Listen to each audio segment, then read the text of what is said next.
Liptai Bea megint vetkőzik.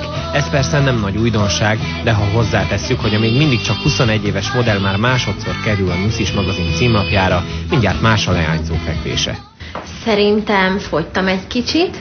Mondjuk szerintem ugyanúgy nézek ki, egy kicsit nőiesebb lettem, szebb lettem.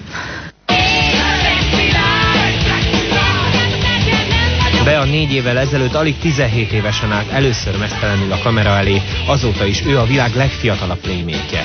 Külföldön egyáltalán nem számít ritkaságnak, hogy valaki újrázik a címlapon, Pamela Anderson például 6-szor érte ez a megtiszteltetés. Kevés olyan fotomodell van Magyarországon, aki ennyire imádná a kamerát, mint Bea, de tény, hogy a kamera is imádja őt. Úgy szokott lenni, hogy aki nagyon kitárulkozik a munkájában, az olykor szégyenlősebb a magánéletben. Hát szerintem ez rám annyira nem jellemző, de valóban egy picit szégyenlősebb vagyok a magánéletben. Ha a kamerát látok, akkor feléledek. Hát otthon is kamerát kell használni. Igen, meg sok tükröt. Tiróka, maróka, húsóka, nyusóka, róka lesz. Az egy éjszakás kalandokkal, hogy ezt belementél már olyasmivel? Hát... Ha kamera van, akkor igen, mi?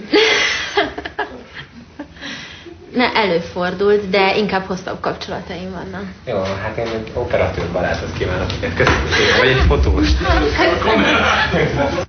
A luftballonokkal jól felszerelt Beát nem kell félteni, nem fog elszállni még akkor sem, ha sikerül a nagy áttörés neki Amerikában.